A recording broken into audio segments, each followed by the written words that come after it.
World Health Organization has classified as not allowed to externalize medical professionals. So professionals, the Kingdom of Saudi Arabia has many professionals, those working in petroleum, in oil, in construction. It's only that the number is not commensurate with the number of these other domestic workers, the cleaners, the security guards.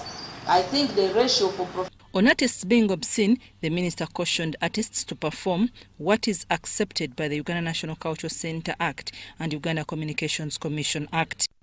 We are now working on looking at not only punishing the musician, but also the events managers. Because when you are an event manager, you are the one and the managers of these musicians. Foreign artists who performed, is it on 14th December in Lugogo, and they brought a bed on stage and he performed sexual acts. Meanwhile, the ministry has issued a sauti for people to report abuse in response to the annual police crime report showing an increase of violence against women and children cases during the festive season. Violence during this period, please call our sauti free line, which is 0800 111 222, please, or 0800 111 333. Do not suffer alone, do not die alone, because most times during this period it's difficult to find enforcement officers. I'm Navka Farida and Andrew Sebida in Kampala. Now, territorial police have arrested 50 cattle thieves within the cattle corridor, which they say has escalated during this festive season. Police spokesperson Rusoke Kituma told the media in Kampala that the culprits use saloon cars to smuggle the stolen cattle, as we hear in this story. With the public gearing towards the festive season, animal theft and robbery has remained prevalent in the areas of Luwero, Nakaseke and Nakasongola, with the Savannah Police Region having retrieved 351 of the 451 stolen animals and apprehended 54 suspects in conducted regional operations on cattle theft. 50 cases of animal thefts were reported, and in those 50 cases, 461 animals were stolen. Police managed to recover 352 and also managed to arrest 54 suspects.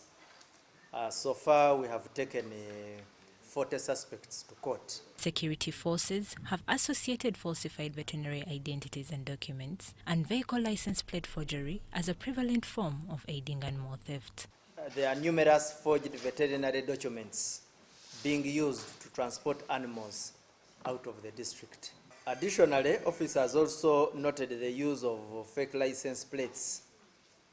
During this operation, robbers have started smuggling cattle using saloon cars. The fight against the vice is hindered by unwillingness of victims to follow up cases. Whereas people are always expecting that an average cow or a number of goats should be transported on a canter or a fuso, there are people who transport them in saloon cars.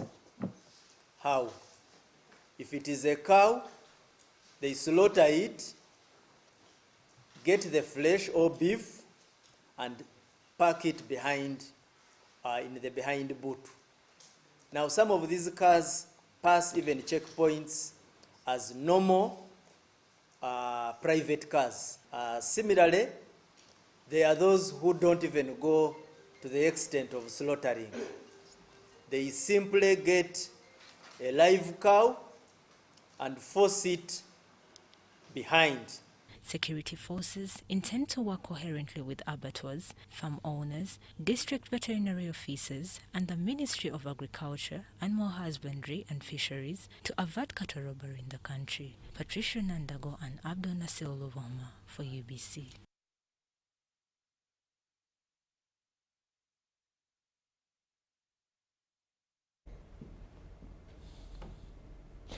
Now, streets of Kampala, along with many other cities, are packed with travelers heading upcountry for the festive season. Now, with Christmas just a day away, the city's major transport hubs are bustling, and the rush to reach family and friends has left many passengers stranded due to a shortage of public transport. We have more in this story. Taxi and bus terminals are packed as holidaymakers scramble for transport. In some cases, passengers are facing extended waiting times, with some waiting for more than a day. The fact is, people are very many. Because as you are seeing, all those ones are going to East. We don't have taxis right now, but they are here waiting. So we are expecting taxis to come here at around 7 to 8. For the past few days, traffic in key parts of Kampala has been intense, with congestion on main highways reaching peak levels. Major taxi parks and bus stations are flooded with people traveling up-country destination. Operators are working overtime to load luggage as passengers head home. Traveling to Jinja, where we have many people who are traveling from Kampala to Eastern, and there are very few coming back, so we charge twice. Taxi must go and then come back. Bernard Omondi is traveling to Kenya but is relying on taxi after he found the interstate buses fully booked for the next few days. I'm traveling from Kigali and connecting through Kampala. I'm going to Nairobi.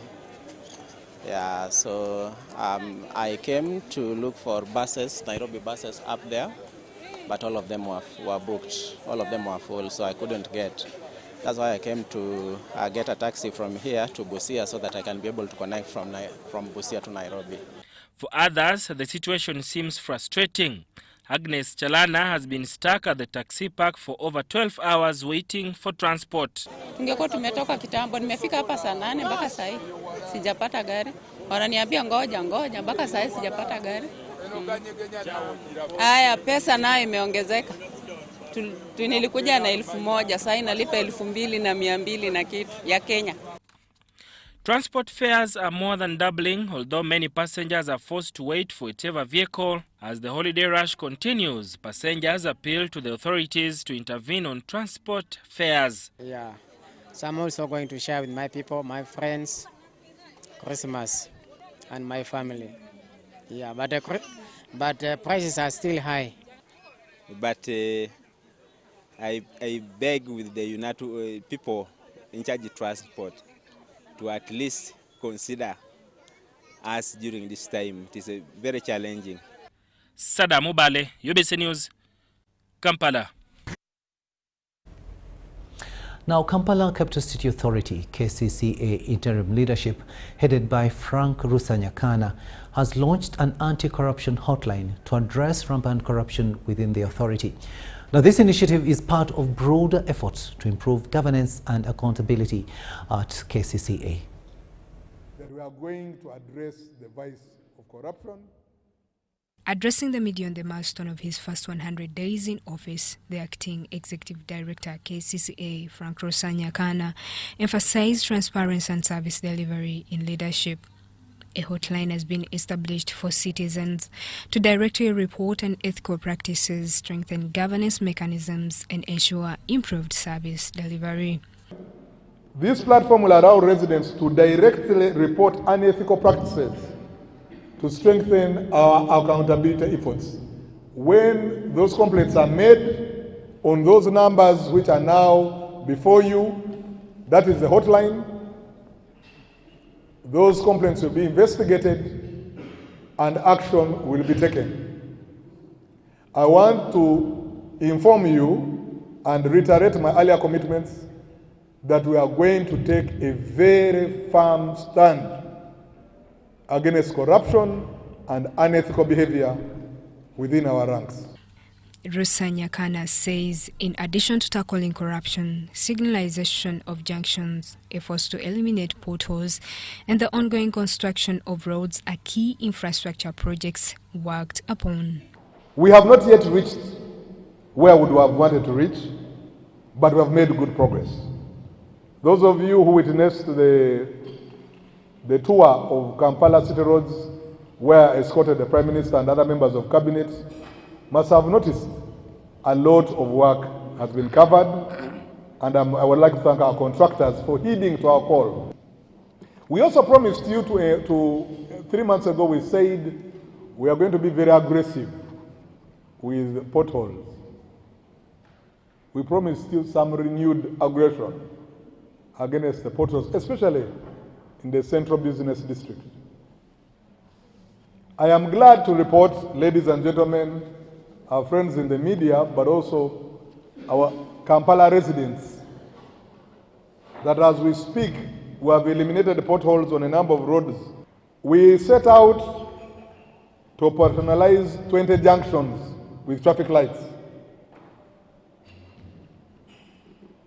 You have seen Mulago and Kubiri, they have been operationalized and 18 are under testing. The smooth flow of traffic at these 2 junctions has improved and is an indicator of the importance of signalization that will improve general traffic mobility in the city. He announced plans to renovate the KCCA city mortuary with work set to commence on January 6, 2025. I am glad to report that we have embarked on renovation of the city mortuary, which is located at Mulago. This has been pending for a very long time, and we have engaged with the UPDF Engineering Brigade to do this job for us in the next 6 to 8 months. Therefore, the city mortuary will close on the 6th of January and temporarily stop hosting our departed people to pave way for these renovations. During this period, Mulago Hospital has been kind to agree to host the mortuary and the mortuary services. Frank Rusanyakana assumed office as interim executive director following the Chitezi tragedy, which led to the dismissal of 3 senior KCCA officials, including the KCCA executive director, Dorothy Chisaka, following an investigation by the Inspector General of Government. Justine Nakami in Kampala. Now to a news story that most of you probably might have already got to know, and it has been on social media, and that is the Mubende road, where transport to western Uganda and beyond has halted after a section of Kalonga in Mubende district got slippery. Now there is extreme traffic congestion along areas of Kalonga in Mityana, Kasanda, Mubende along Fort Portal Road. Now the slippery condition is due to heavy rainfall and ongoing maintenance works, making it very difficult for motorists to navigate the road. Now a joint team from police and Uganda National Roads Authority, UNRA, is on site to assess the situation. Take a watch.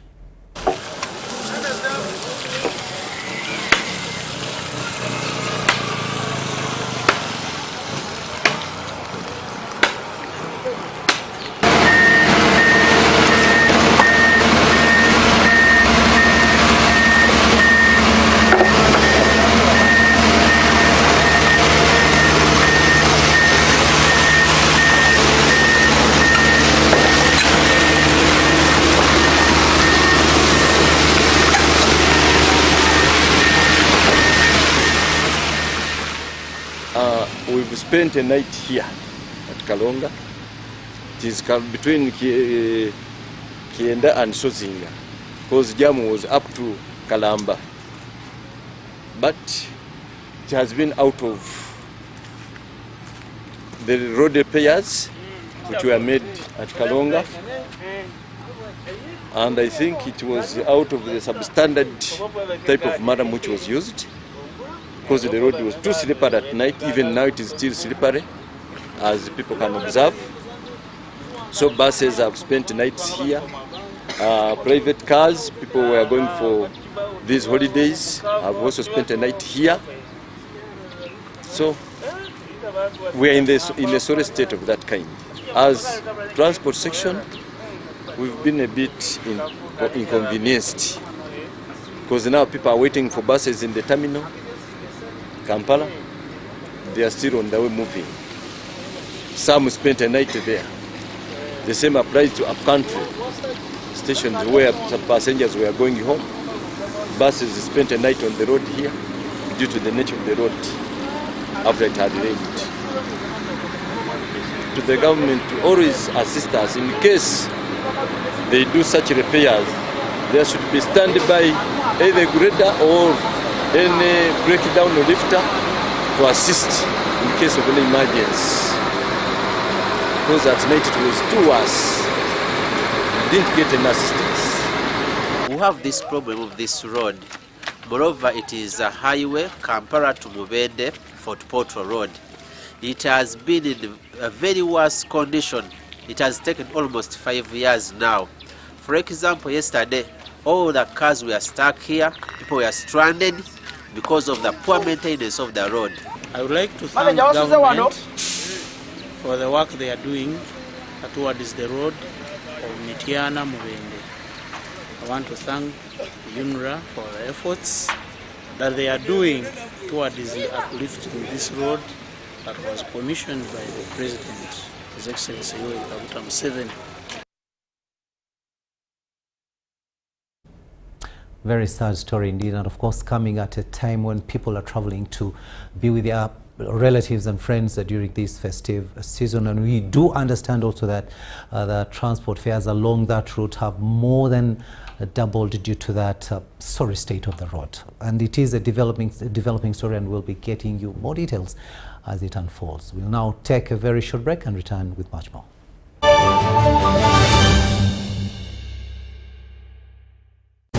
Winning requires the stamina of a lion.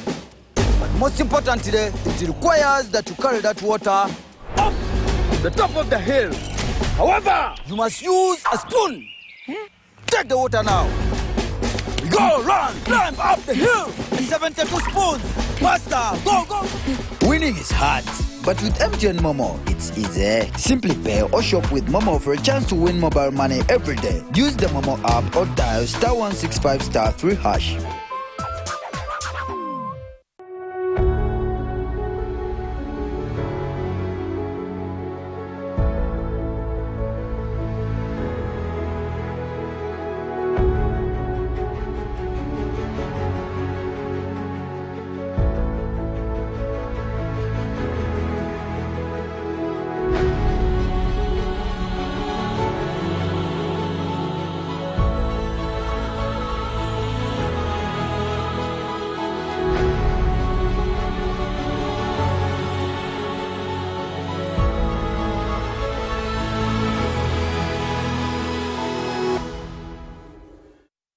Step into a world of excellence, comfort and pride with Royal Foam Furniture, crafted to perfection right here in Uganda. We bring you state-of-the-art living room furniture and bedding products at affordable prices.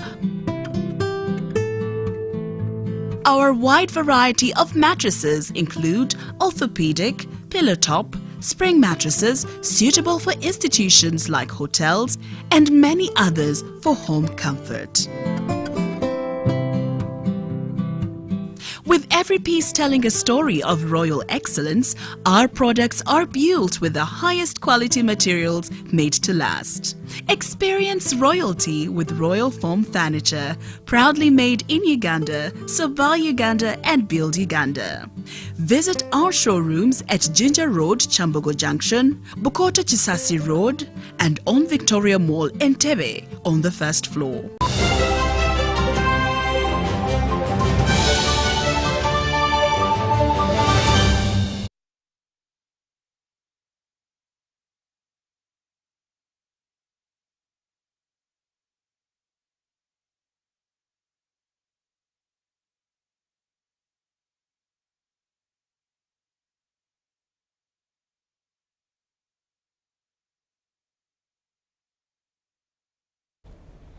Welcome back. Let's have a look now at the latest in business. The Ministry of Finance has launched a new initiative to help small and informal enterprises transition to medium-sized compliant businesses. The program will provide targeted support and building internal capacities within SMEs to enhance their growth potential and attract investors. Now, with this initiative, the ministry wants to address the challenges faced by entrepreneurs through a comprehensive approach. As you are aware, Uganda is known for its high entrepreneurial spirit, but then also the there are high levels of failure for our enterprises. So as a ministry, we have developed this intervention to help the many, because you know that over 51% of our economy is informal, and over 60% of the informal sector are small businesses, small and micro, small and small businesses. So we think that this intervention is going to help a number of our entrepreneurs, those that have tried, tested and failed, and they have given up. Many are about to give up. So we think that instead of failing and having this entrepreneurial spirit failing, we want to handhold them. We want to have a deliberate intervention where we handhold these enterprises to grow. We are organizing the trainings, such as the one in cooperation with Enterprise Uganda under the leadership of Ministry of Finance, Planning and Economic Development. So the objective of this training was to guide them actually how to use this tool, how to incorporate, implement it into their annual, monthly and daily practices, and how to take advantage of it. So we also provided a set of capacity building materials, the visual manual, video tutorial, even the glossary on simplified accounting terminology for those who are not familiar. Let us do this pilot in your country under your leadership so that you embed the accounting tool into your business development services. So yes, this December training is exactly to carry out that pilot program, which will continue to be followed up in the course of 2025. This is a tool that is not for somebody who has not been in the marketplace. In other words, it's not for beginners. It is for somebody who says, I have been making my sales, but I've been depending on memory and ad hoc record keeping. So their readiness is more about somebody who says, I have reached a stage where records are beginning to challenge me. They are part of our team and that they will be leading. Now, if you want to experience the true meaning of a festive shopping, head to downtown Kampala. Now, the stampede surrounding the fuse can hardly be compared to anything else, as we hear in this story.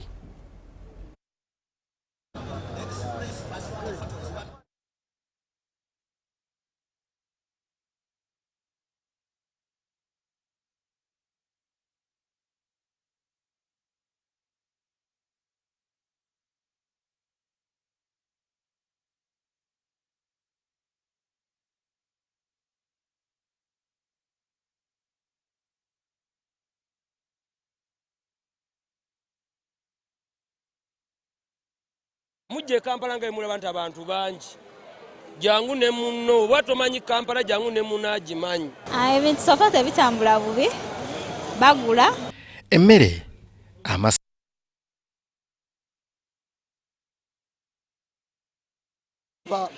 bagenda bettanira ennaku enkulu newankubadde nga akasente bakyakaaba mu mpolampola. Embeera eri mu kibuga eragira ddala.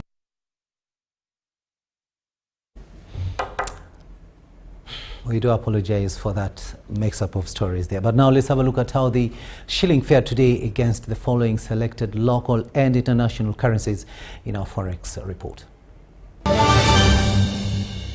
Brought to you by...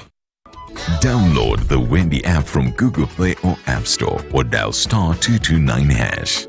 Wendy Wanaoli.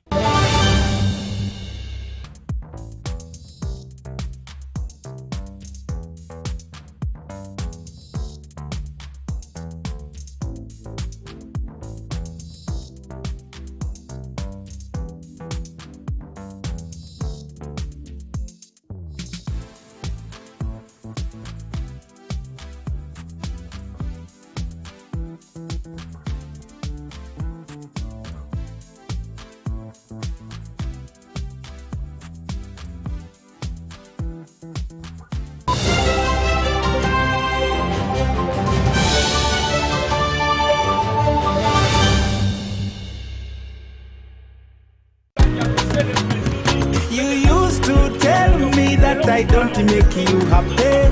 All that time you would be complaining.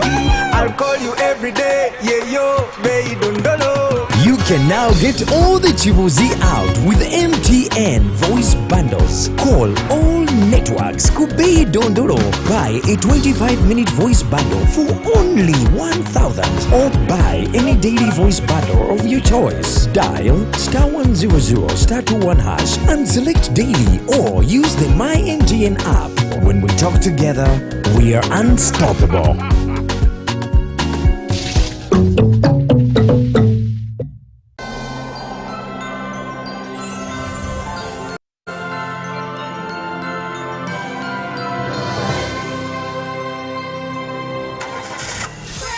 Prestige Driving School, with over 20 years of driving training experiences and with more than 40 branches across Uganda. Licensed by the Ministry of Works and Transport and the only ISO certified driving school in the country. Offers fresh learner driving training, advanced driver training, defensive driving, and more. Enroll and become a professional driver. Prestige Driving School. Affordable, professional, and safe.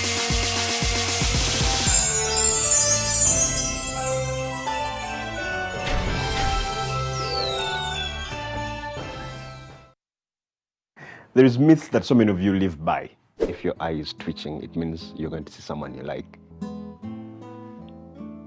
If it shines and rains at the same time, it means a leopard is giving birth. If your hand is itching, it means you're going to get money.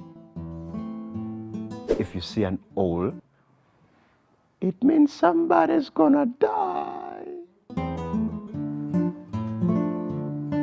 If you hear of a disease outbreak, just know it is in a village district at the border next to some suspicious country. You will want to scratch that last myth because Mpox is in 19 districts and Kampala is among with dozens of cases. Please stop going around checking anyone's hand. Mpox kills. Protect your loved ones.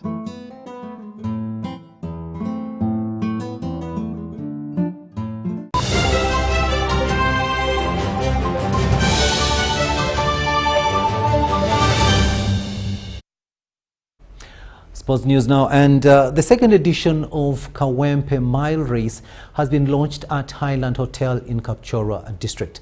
Here is our sports reporter John Bansentamo with a detailed story. Thank you so much, Mark. The Kawempe Mile Race, which has entered its second edition, will this year be run on the theme of fight against gender-based violence and corruption in sports. I remember gender-based violence is one of the programs the government has actually put in place so that everyone can know his or her rights, ranging from the childhood to adulthood. So I personally, I want to just embrace and say we should continue fighting gender-based violence in our societies so that we can bring in more developments. It holds the name Kawempe because its sports-loving proprietor hails from that Kampala location that hosted last year's edition. But this race is purely meant for the raw talent that the Sebei region has in abundance. It is high time that we partner up with such organizations like Kawempe, and we fight this issue because, as you have heard, it is taking away lives of young people who have talents, and these are the talents we need as a nation and as a local government of Kapchorwa. This year's mile race is scheduled for 28th December 2024 at the National High Altitude Training Center in Kapchorwa. Basically, the Kawempe 1 mile run will actually help our own athletes and also the general public fight those minor diseases. And this race will also help in identifying talent. Though it's organized principally to unearth talent, winners will yet again win big, with the senior category best taking home 1 million Uganda shillings, second place 500,000 Uganda shillings, while 200,000 Uganda shillings is reserved for the third place. In the juniors category, which is between 12 to 17 years, the best will get 300,000 Uganda shillings, while second and third positions come with 200,000 and 100,000 shillings respectively. Like at last year's edition won by Tom Dradriga and Knight Achiru, this year's mile is to be graced by both elite runners targeting the rewards and others for fun and health.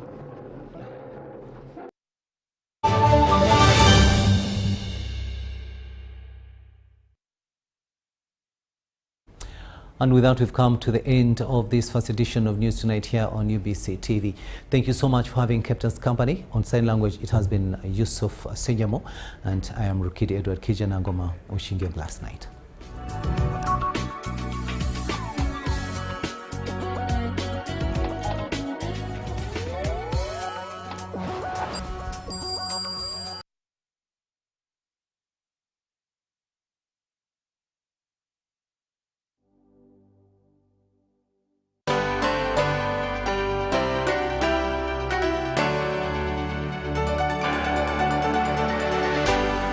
UBC, inspiring Uganda.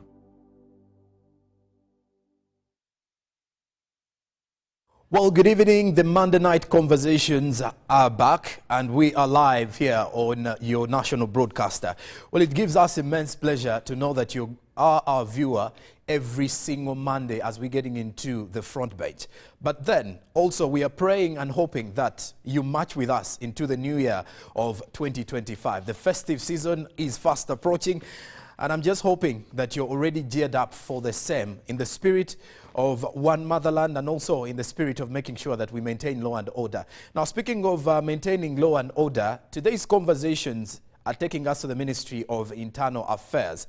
Now, into this kind of conversation that we're going to be having, we're going to be looking at the various efforts within the ministry, and of course looking into all the achievements that are coming along within the Ministry of Internal Affairs. But we also need to understand how does it function, and which agencies, and how does it work with these agencies to ensure that peace and unity is growing in this country, and in the same regard, ensuring that we are seeing socio-economic development within our country. So why not? This is a conversation like we normally do here on the front bench. We engage your leaders as we address the concerns that matter. The hashtag on X is UBC Front Bench.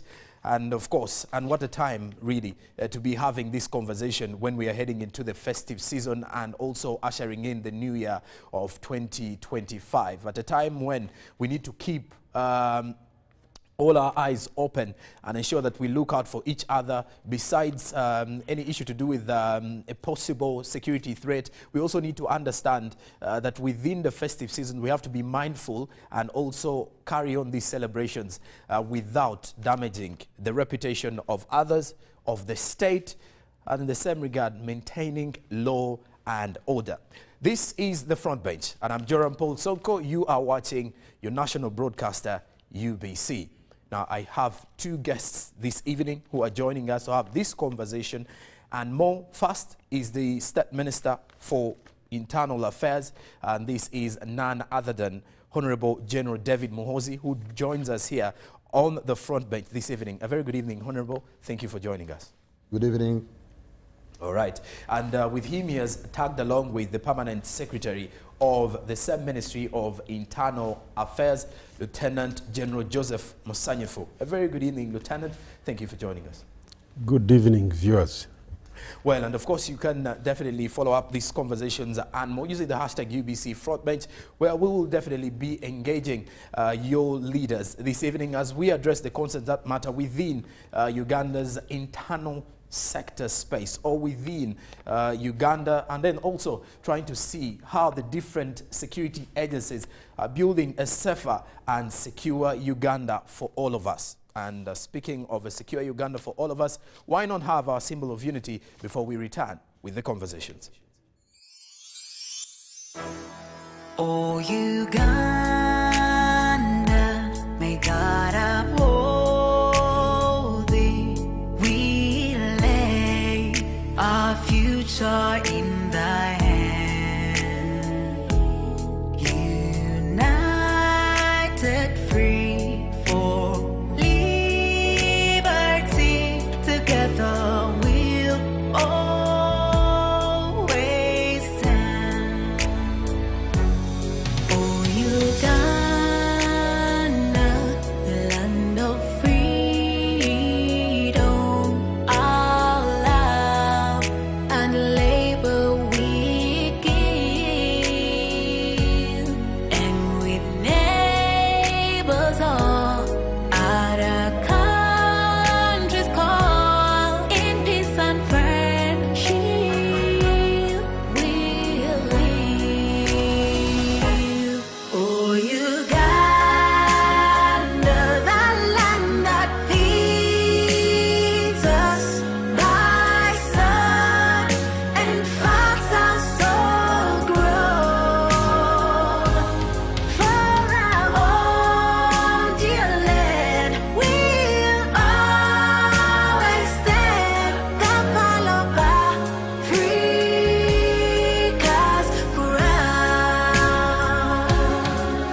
In a nation hungry for truth, a world where every story matters, there exists a beacon of trust and reliability. For decades, they've been our voice and our window to the world, holding the mirror of our history. With 4 TV stations and 11 radio channels spanning 27 languages, they stand as guardians of information, defenders of truth. With Maskari Heritage Advantage, they uphold every citizen's right to reliable and free information. Their archived stories shaped our past and illuminate our present. Yet now, as new challenges arise and the world evolves, their mission faces its greatest test yet. Be part of our journey and let's navigate the unknown, uncover the untold, and safeguard our future together. Tune into your public broadcaster, for it is the intersection of trust and truth. Because to UBC, your story, every story, and every voice matters. UBC, inspiring Uganda. Fellow countrymen and women, these are our ministers and permanent secretaries at the front bench, representing the various ministries and answering the questions that matter to us. Join the conversation. This is the front bench.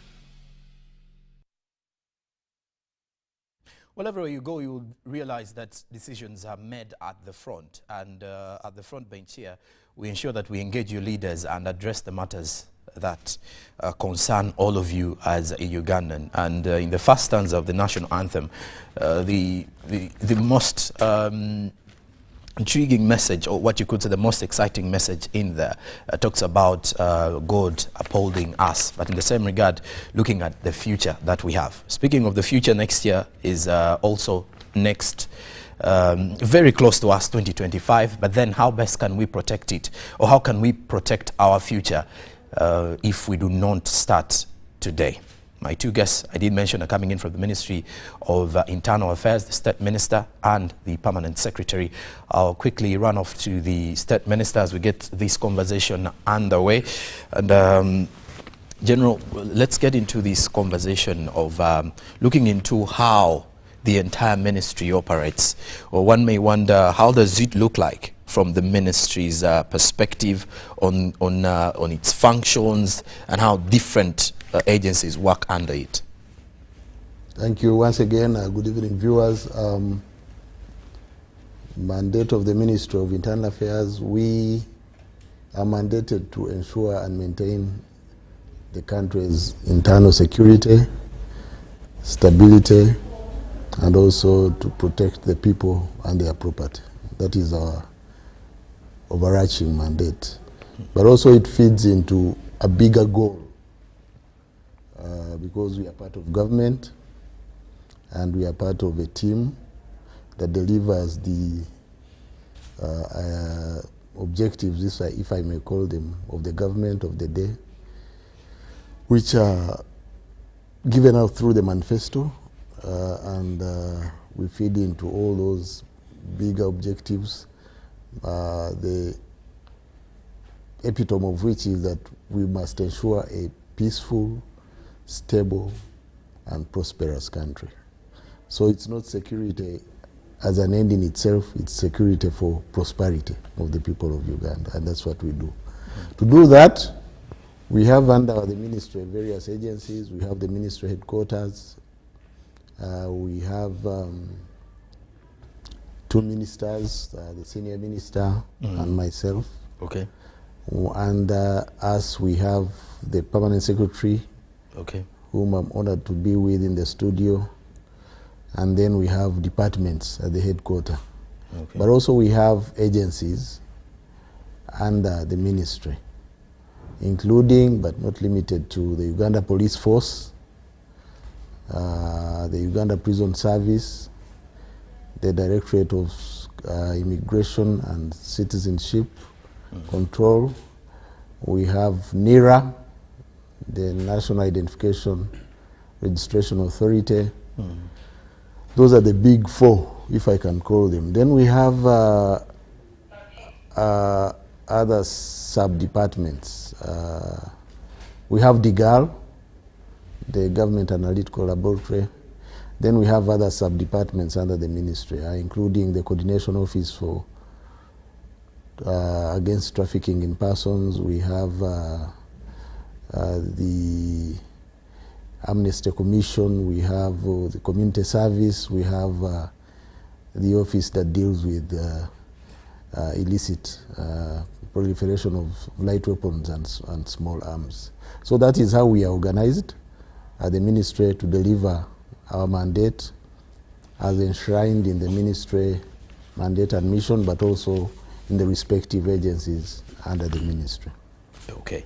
And, well, when you look into that breakdown, General, as you've given it to us, one may wonder how the ministry works on the security situation management. We're heading into the festive season here. And as we are heading into this season, at times you look at some bit of the isolated crime rates that are always reported within the country because of, as people are enjoying, there are always other people who have other intentions during the time. I wonder, though, the measures that the ministry has been having over time to ensure that national security and maintaining law and order is enhanced, and also the safety of citizens is always a priority. Yes, that is our primary role, internal security, and we work with others, other security agencies, the military, intelligence services, internally with the immigration department, and the others, to ensure that we have a peaceful and stable Uganda. We have a number of measures, whether be it during festive seasons or in ordinary days, because our job is to ensure peace and security 24 hours a day, 12 months in a year. So whether we have festive seasons, whether we have special days, our role is constant and we must deliver it, because that's how we earn our pay. That's our calling. So we have a number of measures, some routine, others depending on the contingencies of the time. The routine ones include law enforcement, include public order management and safety, include protection of the people and their property, include the light installation security, and the toolkit that we use, primarily people. We rely on people, the human resource. And these are people who are trained to do the job, but also who we deploy in different departments depending on the nature of the assignment. We have the police, and we have those ones who keep errant people, the prison service. That's where we keep people, whether they are on remand or have been convicted and sentenced by courts. We work with other departments for purposes of getting information. We collaborate with the intelligence services. Our actions are information-led most times, so we work with other agencies, but also we rely on the people as our front line, as our eyes. That's why we emphasize community policing in all we do to ensure law and order and the safety of the public. Mm-hmm. And well, of course, to your dear viewer, the conversation is continuing online. The hashtag is UBC Frontbench. The phone number is 709-602592. Let me get to the Permanent Secretary and we build more on the conversation. Lieutenant General, given the demands of the internal security operations, one may wonder, though, how does the ministry ensure room for equitable and efficient allocation of resources, and also ensure that different security agencies that are under its guardianship are also well maintained and are receiving a fair share of this? Thank you, and good evening, viewers again.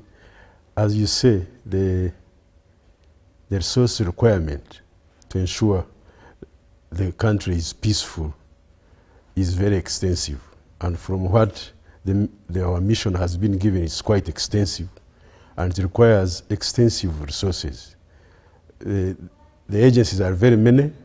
Now, the first to efficiently allocate these resources, because the agencies have different tasks that each one is doing, we have, out of the ministry, we have 6 separate votes. So each agency has its separate vote, which means that the agency manages its resources within the plans and the programs. But as a ministry, to ensure efficient and effective allocation, there is extensive stakeholder consultations from technical level to the policy level. At the technical level, all the individual votes carry out extensive consultations which are brought to the policy level, the top management. The plans are approved, and then we set priorities for the ministry, what are considered as the major priorities that will ensure that the ministry realizes its mandate. We ensure there is law and order in the country and peace. So we set priorities. The resources can never be enough because the requirements are big. The medium expenditure framework that we are given is always limited, but the tasks before us is huge and expanding, so we have to prioritize and ensure that the resources are effectively allocated. And of course, as a ministry, we are part of the governance and security program of government, and our budgeting is within the program plans. So our plans of the ministry are part of the governance and security program. Okay, and Honorable, I need to get into this bit of this border management and the control. We're heading into the festive season, and why I'm using this time is that at times many people use such a chance to try and maneuver through when it comes to, let's say, trafficking, smuggling, that is at the border.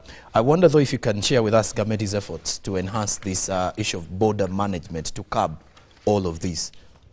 Thank you. Uganda is has a unique position of being land-linked, and that has advantages and disadvantages, especially so that we are in a troubled neighborhood and we are stable. So we attract all sorts of people moving to Uganda for different reasons.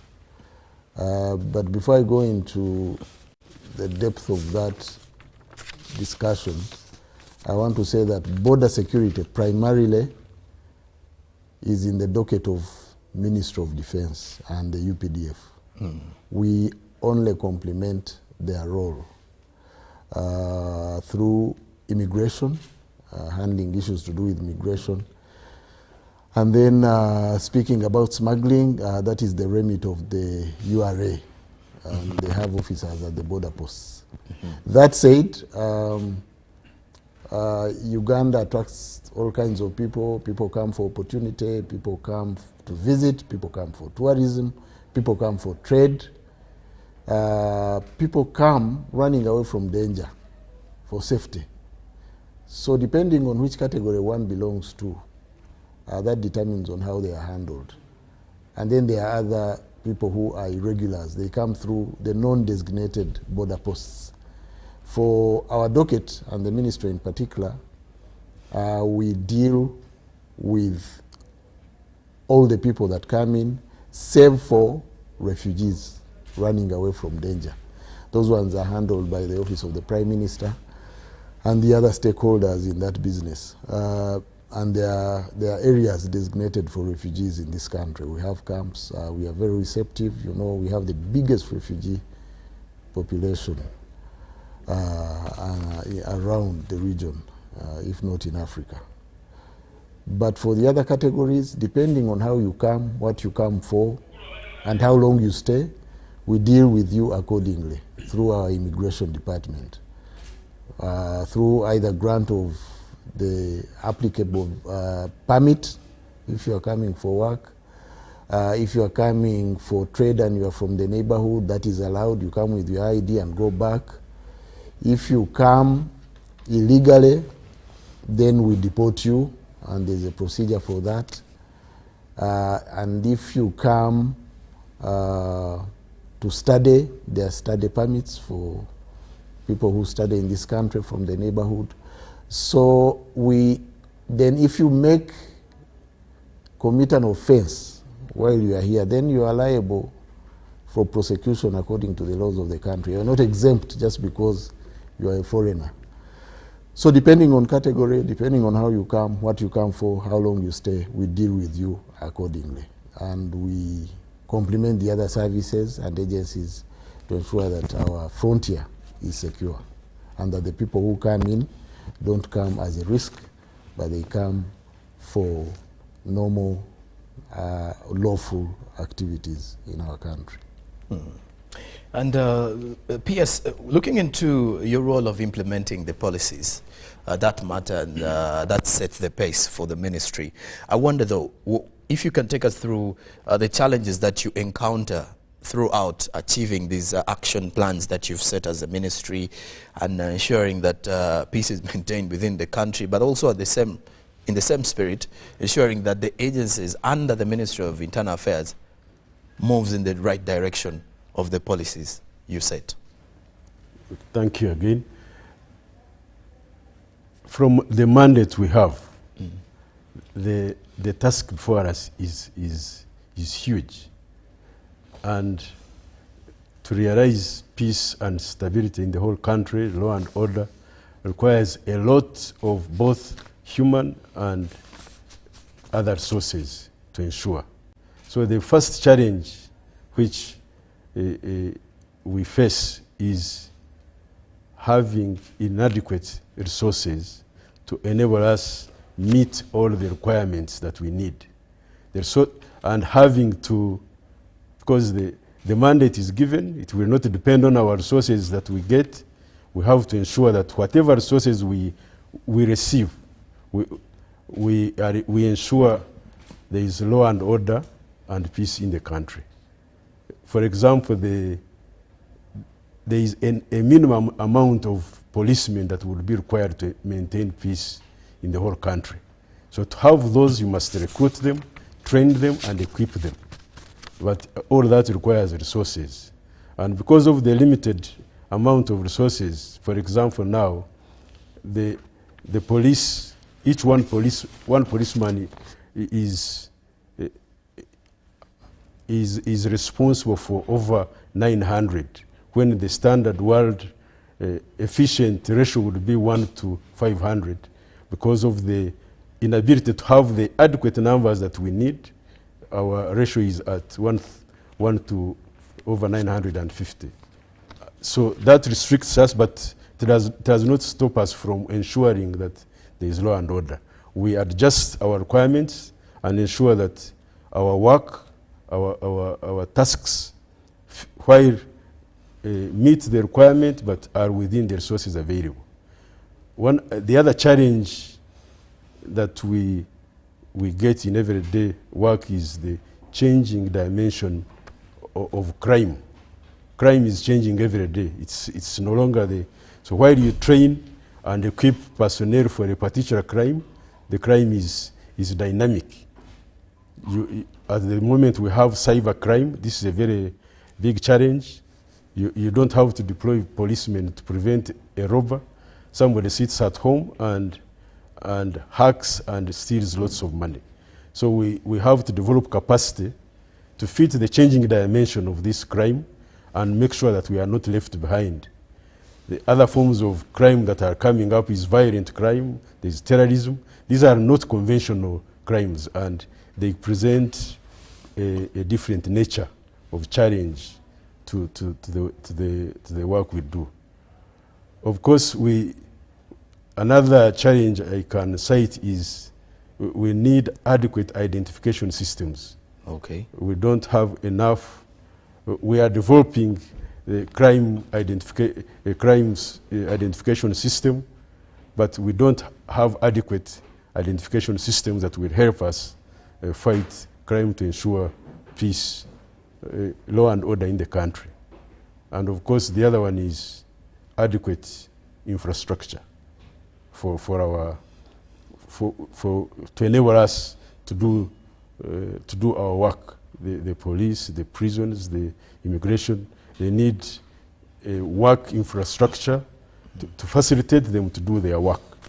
So all these challenges are there, so we have to adjust our work plans to make sure that we meet our mission, we meet our required mandate, and yet we live within the resources that are provided to us. Okay.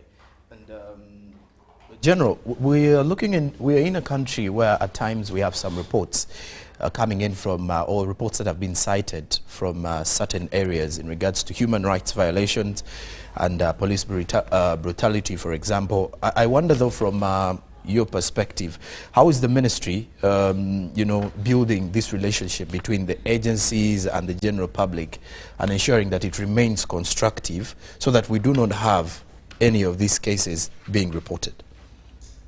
Human rights, yes, very topical subject. Each of these agencies have their work ethic or ethos. Regarding the police force, it's cut out even in the Constitution. One of the functions of the police force is to cooperate with civilian authority, but also with the civilian population. So that is the founding principle of the basis for existence. And it should be imparted right away from enlistment. When somebody enlists with the police, with the prisons, he should know what he is coming to do and who he is coming to serve. That our masters are the public. That said, also, the issue of culture is important. The culture of respect, mutual respect, because it's not one way. I see sometimes incidents of members of the public assaulting police officers. That one is unacceptable. Recently, a woman, a lady officer, in a scuffle with a traffic police officer, a lady assaulted an officer and she was gladly brought to book. So respect is mutual. The public should respect the law enforcement agencies, and the law enforcement agencies must respect members of the public. And in doing their work, they must ensure that they do it within the confines of the law. To do that, to enable them to do that well, we develop SOPs, standard operating procedures, to guide them. We do rules of engagement. We have pocket books to guide, even including on especially the employment of lethal force, how, when, how, the proportions and the circumstances that warrant the lawful use of force. Those are meant to guide the practitioner, the law enforcement officer, to do their work and do them according to the law. Then training, to impart these skills early enough so that they are embedded in their psyche as they go about their work. Those are the measures we are taking as a ministry to ensure that the forces abide by the compliance requirements to respect human rights. But also, I would like that we appeal to the members of the public to ensure that rights are accompanied by obligations. Also, to live within the law, to respect law enforcement officers, and to ensure that we have mutual respect for each other so that our country remains safe and stable. Okay. When we do return after the break, we are going to be talking matters, transparency. We shall also turn our focus on to something to do with corruption. That has always been the biggest elephant in the room of conversations when it comes to how certain operations run within the country. And of course, in that way, corruption rather, looks like something that we need to fight. It looks like something that we should fight as the entire country, regardless of the capacity or role that you have as a citizen. might be unemployed, you might be a self-employed, you might be attached to a given job, or in the same space you might be someone who is attached to a ministry and you're a civil servant. So that is a conversation we're going to be having after the break as we continue to have the same. Join us using the hashtag UBC Frontbench. Good evening. This is the Front Bench. Winning requires muscles tougher than concrete. But when you shop with MTN Momo, winning is easy. Simply get your phone and use the Momo app or dial *165*3#, enter merchant code, enter amount, enter your Momo PIN, and pay. Congratulations! You have finished shopping and now you stand a chance to win mobile money with MTN Momo. In a nation hungry for truth, a world where every story matters, there exists a beacon of trust and reliability. For decades, they've been our voice and our window to the world, holding the mirror of our history. With 4 TV stations and 11 radio channels spanning 27 languages, they stand as guardians of information, defenders of truth. With Mascari Heritage Advantage, they uphold every citizen's right to reliable and free information. Their archived stories shaped our past and illuminate our present. Yet now, as new challenges arise and the world evolves, their mission faces its greatest test yet. Be part of our journey and let's navigate the unknown, uncover the untold, and safeguard our future together.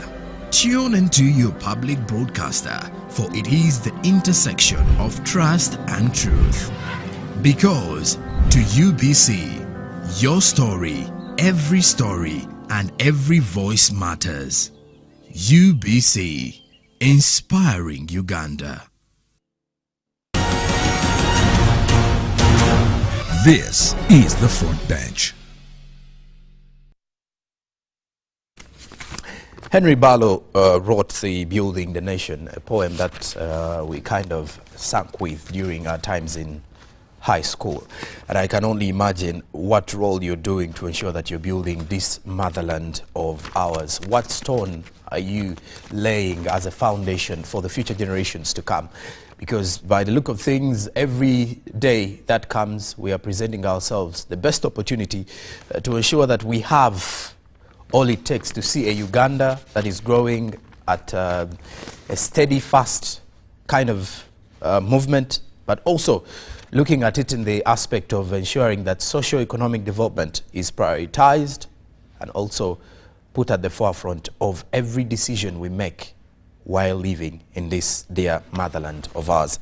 We continue with our conversation here with the Ministry of Internal Affairs, with the State Minister and the Permanent Secretary. And I'll definitely run off to the Permanent Secretary on an issue to do with coordination with other government agencies. The Honourable Minister mentioned something earlier.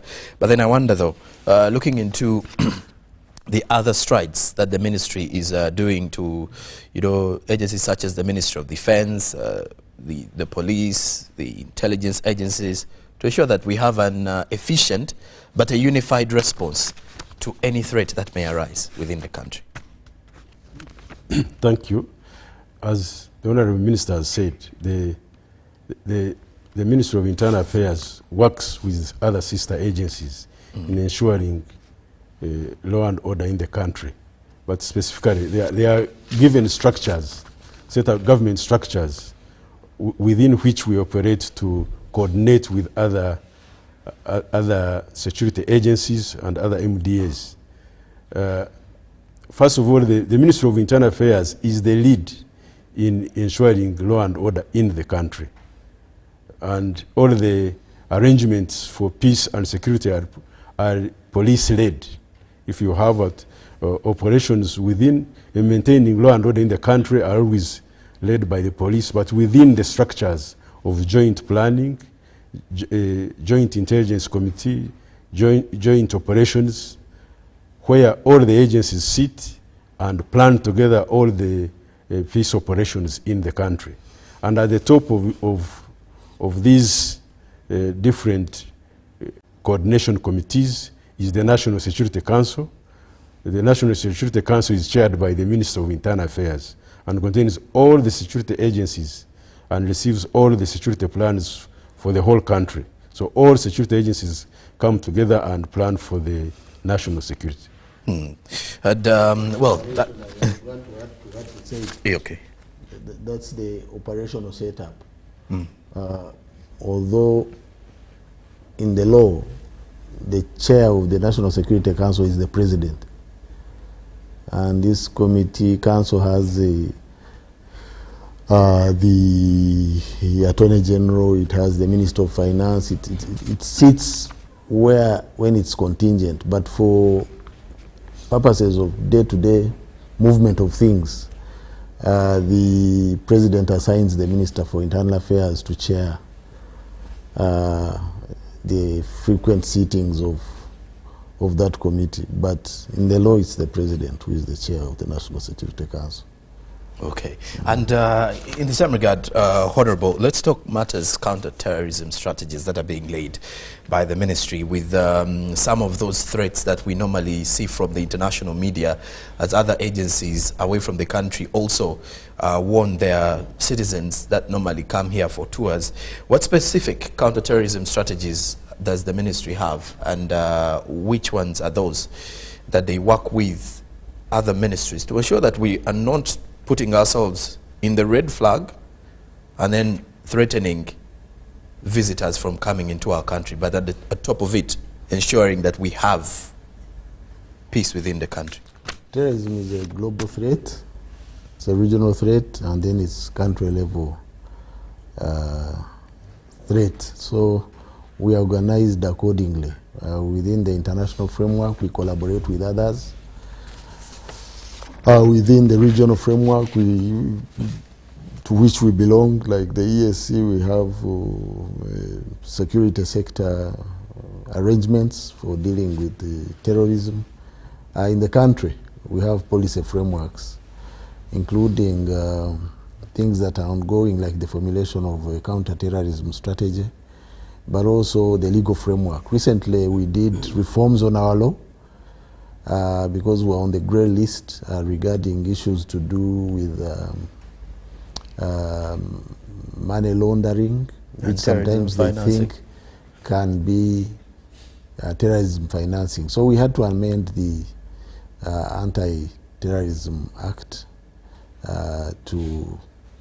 in order to provide for that aspect and to be current like the other countries. So that is at the policy strategic level. The operational and tactical level, we are also collaborative with the other agencies, taking in mind our experience over time, because I think in a way we were rudely awakened by the urban terrorism of the ADF, which was active then in the DRC. I remember even before Operation Shuja, there was Operation Safe Haven that time, where UPDF entered Congo in pursuit of the ADF, because it was a safe haven for troublemakers to come, make attacks on Uganda, and go back to their safe havens in eastern DRC. So the idea was to take the war to them, instead of being here like sitting ducks. But the threat persisted, and later they even attacked Kampala here, bombs and all those things that time, which led to the formation of the JAT, Joint Anti-Terrorism Task Force. That time, because of its paramilitary nature, it was led by the CMI, which now is Defense Intelligence. And we have maintained that posture, and it brought together all the players, security players, police, the intelligence services, and the army. And over time, they have protected the country against terrorism through disruptive operations, so that we are ahead and we not only just respond to incidents when they happen. When they, in the unlikely event that they do, still that structure helps to ensure quick response to terrorism in all its dimensions. And then, of course, we later deployed in Congo. The UPDF is there. Operation Shuja is known, and it has helped to disorganize the terror cells there, because they had liberty to organize, to plan that, and then to come and attack, recruit, and all those things. So now they are on the run. Now they are on the run. So that is how we stand as far as countering terrorism is concerned. Well, to you, dear viewer, you also get to realize that every year when the IGG's report, annual report comes out, the police is not always in the right books when it comes to fighting corruption or fighting against corruption. The entity itself is always among the top two in corruption scandals, I should say. But one may wonder, how then are we going to fight this? And from the ministry's perspective, we would like to hear from them and know how they are trying to address this issue of corruption, especially in agencies that they work along with, but also in the same regard, how they are improving on the issue to do with transparency and governance. I'll take this question to the Permanent Secretary. PS, looking into the ways that the ministry is employing to improve on the transparency, governance, and then are there systems that have been put in place to monitor that every, say, funds that are allocated to security operations are doing the right things, not someone swindling the money? Thank you. I think the starting point, which I must say, is the zero tolerance for corruption. That is the starting point. And in all the agencies, that is stressed. And you know, to that one, we all operate under the guidance of the robust financial management structures as given by Ministry of Finance. Okay. And our job one is to ensure that we adhere to all the guidance and the financial management requirements as given to government, and we stick to this and ensure that all the expenditures are within the requirements. We are audited like any other government agency and ensure that all expenditures are according to the required standards. But beyond that, besides that, as a ministry, you know, each vote spent is self-accounting. And as you can see, there are 6 different votes, but we have vision of all the votes at the ministry by having one.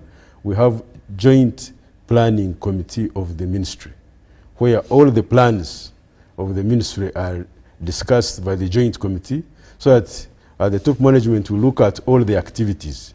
So no vote will operate independently of what away from the ministry's strategic plan.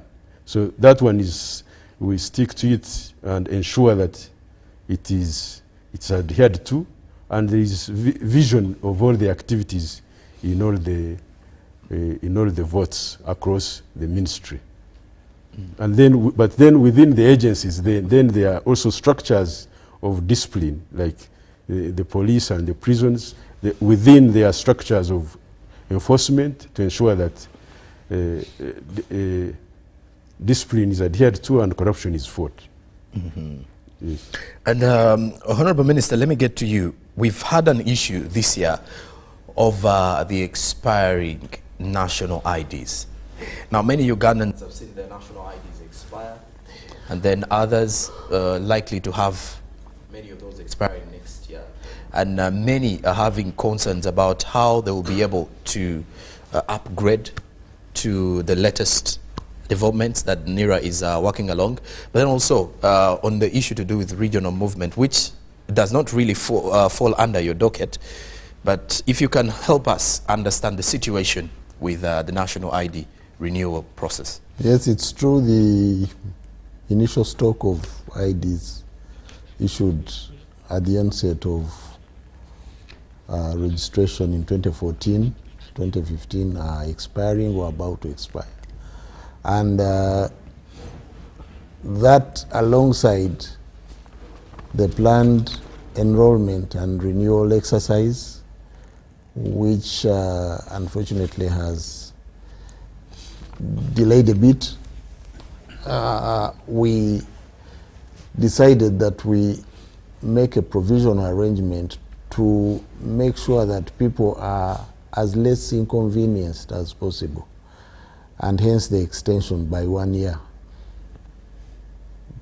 beyond within which we thought enrollment would have started and renewal of the new IDs, which will come with new features, so that people go on with their lives without unnecessary interruption of their day-to-day business, because the card is a key to many services in the country. It's also used by some of our people for travel within the region. So to that extent, we thought the extension through statutory instrument signed by the minister would help. And I want to inform the country that because of the ID and the attendant National Information Register, 92 agencies, both public and private, rely on that system to do business. And that is a rise from the 50 agencies before, which is a good thing. There were worries about the expiry of the IDs. There were questions about the cost of renewal and the fixed time of 10 years. And people were saying, why renew an ID? Why the cost of renewal? Why don't you migrate to the digital ID? That is our ambition, to avoid these inconveniences. But for now, the logic of 10 years is premised on universal practice. Within 10 years, it is deemed that features of people change. Within 10 years, a physical card degenerates in terms of, because it's paper. So the logic was that after 10 years, if we haven't migrated to the e-card because of various reasons, including that not all the people of Uganda have smartphones, never mind the resources to go that way. So, but that is the ambition we want to go to. So that if you want to upscale, you just walk into a center of NIRA and renew your card. That is where we are going. But for now, the current plan to another physical card is because of our circumstances, including that not everyone in our population has gone digital, has a smartphone, and that's why we have to bear the cost. We are planning it. We have delayed a bit, but everything is in place. We shall soon start enrollment. We shall soon start renewal of the expired IDs. And I want to allay the fears also of Ugandans that expiry of the ID does not extinguish your citizenship. What endures until you die is the national identification number, your personal identifier. That one endures even when the paper expires. But ambition, we shall go to the ID. Hopefully this one will be the last time we enroll people and give them physical cards, because the trend in the world is that we need to migrate to the e-card. And PS, let's get into matters of how the ministry, the steps the ministry has taken to enhance the risk management strategies, particularly in areas of, let's say, any uprising crisis that may come through. Something like simple disasters within the country. We wonder, though, how is the ministry trying to, prepare accordingly? Thank you. The ministry in areas of disaster works under the auspices of the Prime Minister is the lead agency in management of disaster. But you realize that in situations of disaster, police is the first responder. And we look at enabling the police, which is the first responder, to be able to operate and mitigate the challenges of disaster. In situations of fire, of course, it's only the police that has the firefighting equipment. It is always the first and almost the last on the site. Other disasters that we have had, the police is always the first on site. And the police has an integrated response unit which coordinates the resources within the police to respond to disaster. At the moment, it is not adequately facilitated. We are building it, ensuring that it has the capacity to, like, with facilities like earth movement equipment, and the police has ambulances. It has resources, equipment to react. It is the police that is with the military that is on the waters. Disasters on the waters, it is always the police that is reacting. So the police is the first responder in these situations, and it is facilitated, but we think it can even be facilitated more to ensure that it has enough equipment to respond to disaster. Other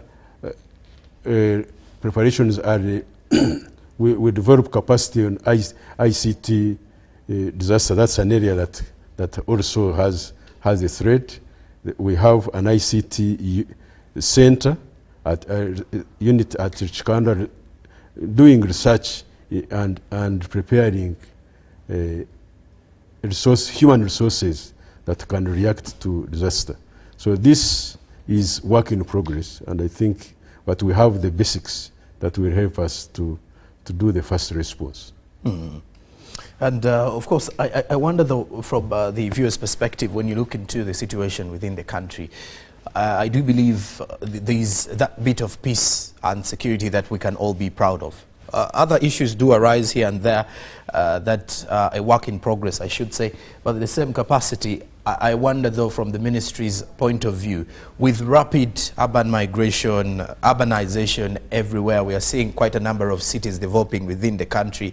This poses a question on how ready are we as a country, or how ready are the ministry, how ready is the ministry and the agencies under it to ensure that we are not putting ourselves in any kind of security threat, especially with the level of unemployment that rises with overpopulation, and just recently with the figures of the Uganda Bureau of Statistics, National Planning and Housing Census, we have grown, and the numbers are about 46 million Ugandans.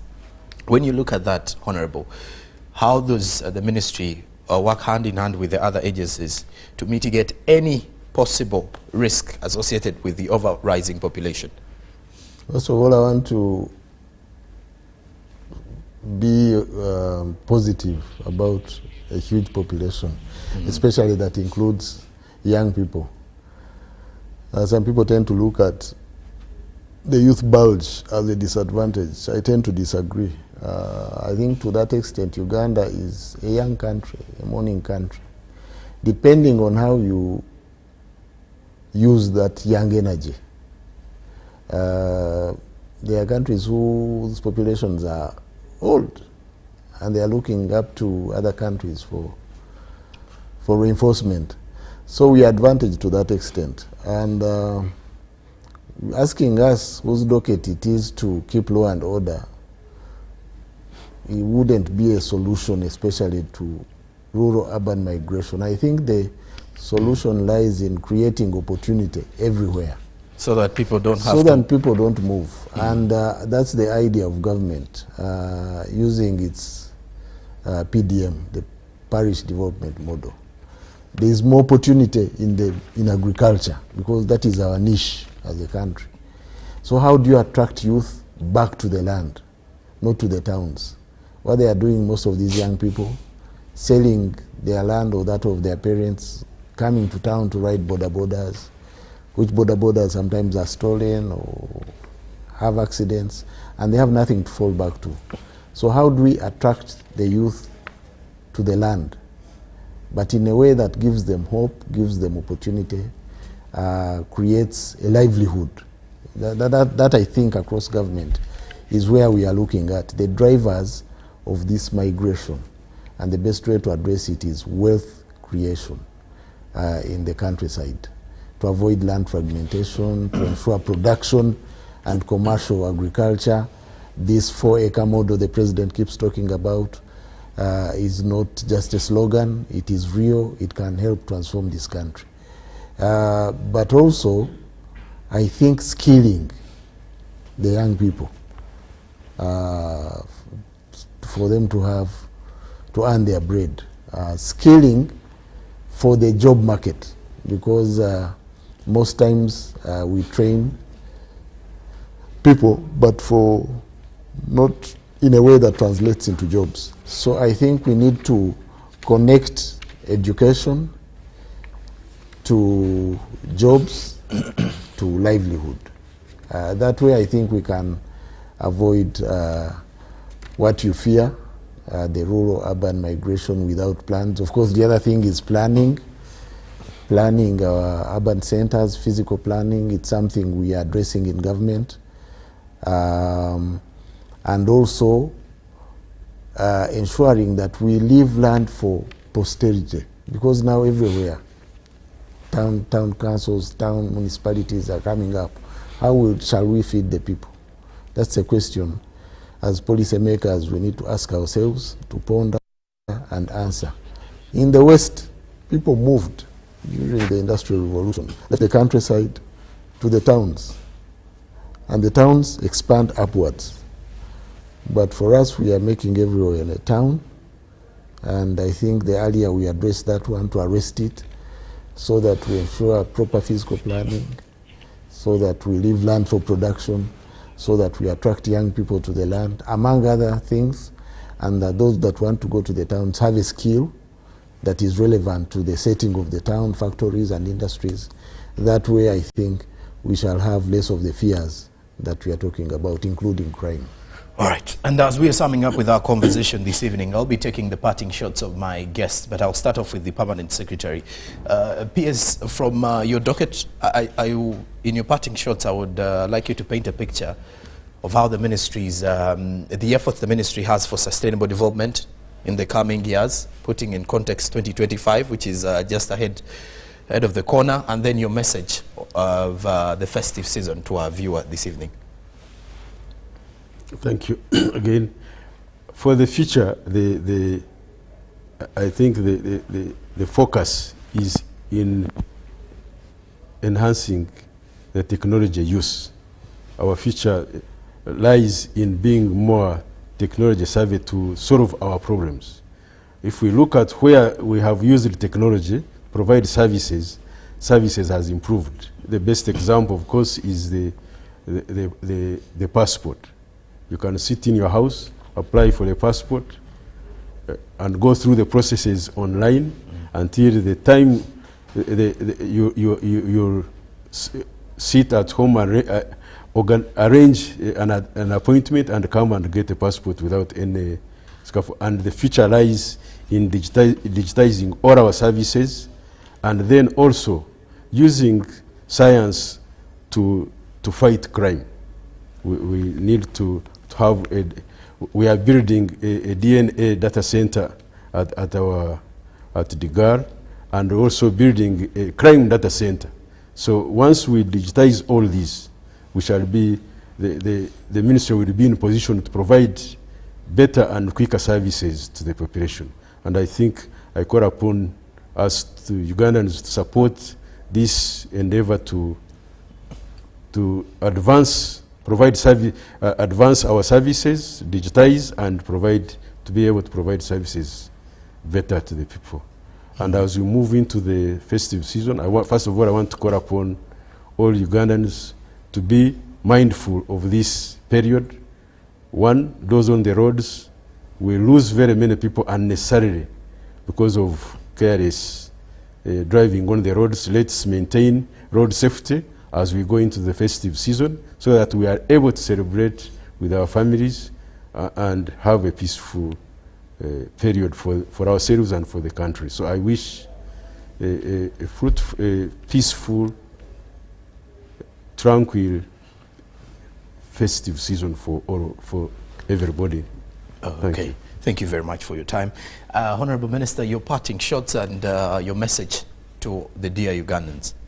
Parting shot, prospects for the ministry in the new year. We think we shall do better.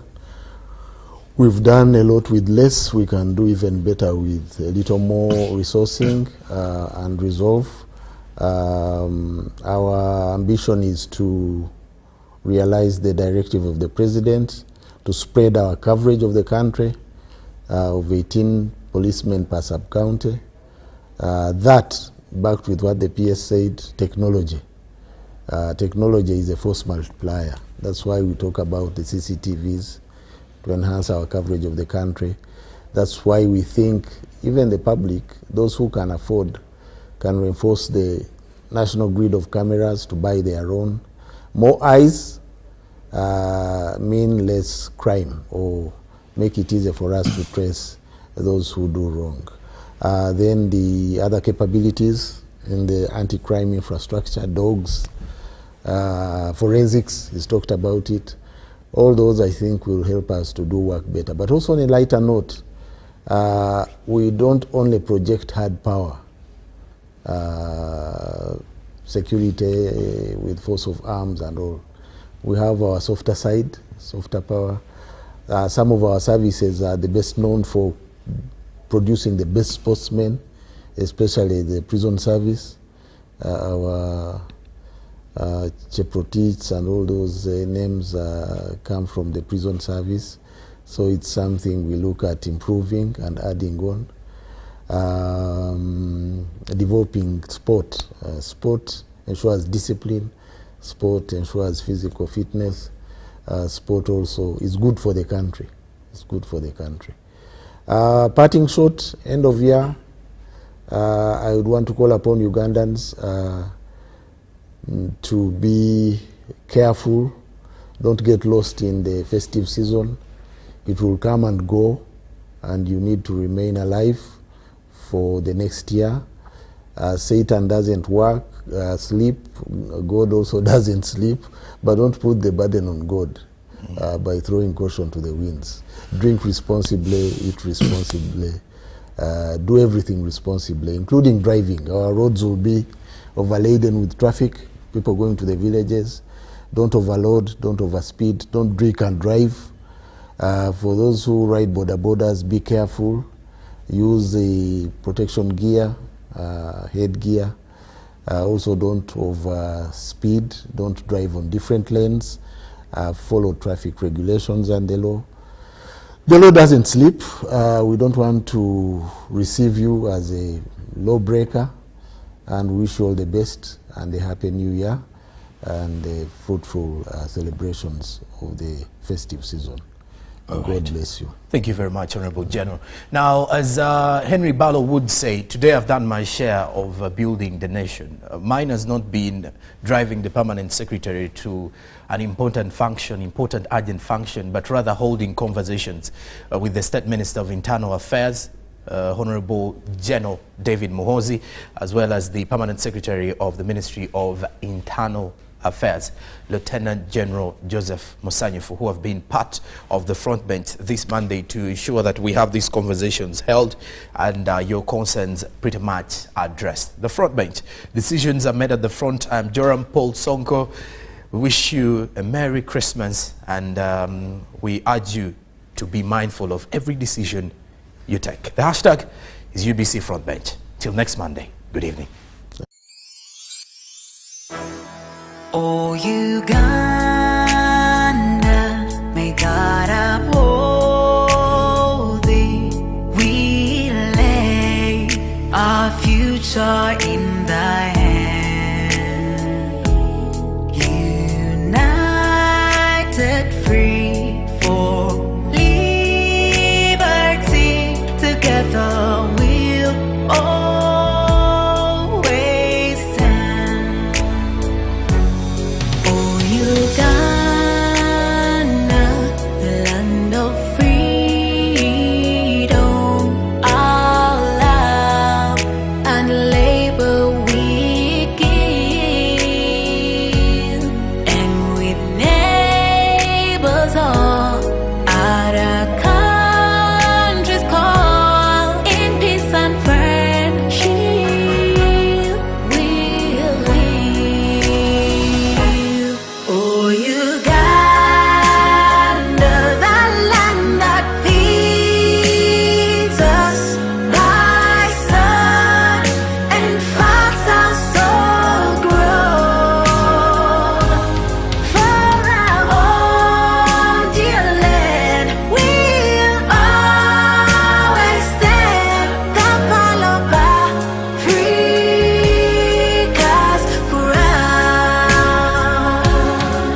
fellow countrymen and women. These are our ministers and permanent secretaries at the front bench, representing the various ministries and answering the questions that matter to us. Join the conversation.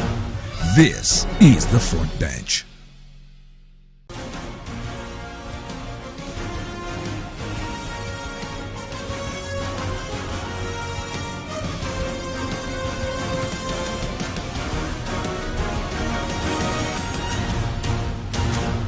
This is the front bench.